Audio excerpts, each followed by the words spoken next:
قدر ہزاروں راتوں سے افضل رات۔ شب قدر مسلمانوں کے لیے ایک عظیم الشان رات ہے جسے ہزاروں راتوں سے افضل قرار دیا گیا ہے۔ یہ رات رمضان المبارک کے آخری عشرے میں واقع ہوتی ہے اور اس کی دقیق تاریخ قرآن کریم میں پوشیدہ رکھی گئی ہے۔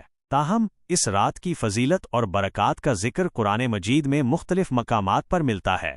اس رات کی فضیلت و برکات، قرآن کریم کی نزول، یہی وہ رات ہے جس میں قرآن کریم آسمان سے زمین پر نازل ہوا۔ مغفرت و رحمت، اس رات اللہ تعالی اپنے بندوں پر بے شمار رحمتیں نازل کرتے ہیں اور ان کی مغفرت فرماتے ہیں۔ دعاؤں کی قبولیت، اس رات میں کی جانے والی دعائیں خاص طور پر قبول ہوتی ہیں۔ نجات و خیر، اس رات میں ایمان والوں کو نجات اور خیر عطا کی جاتی ہے۔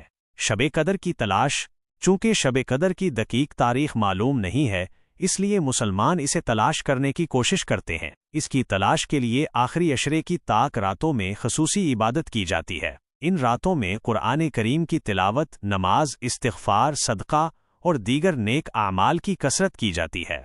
شب قدر کی راتوں میں کیا کیا جائے؟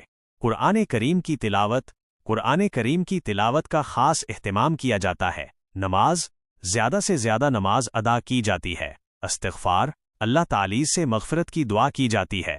صدقہ، ضرورت مندوں کو صدقہ دیا جاتا ہے۔ ذکر و مراقبہ، اللہ تعالی کا ذکر اور مراقبہ کیا جاتا ہے۔ دعا، اللہ تعالی سے اپنی تمام حاجات پوری کرنے کی دعا کی جاتی ہے۔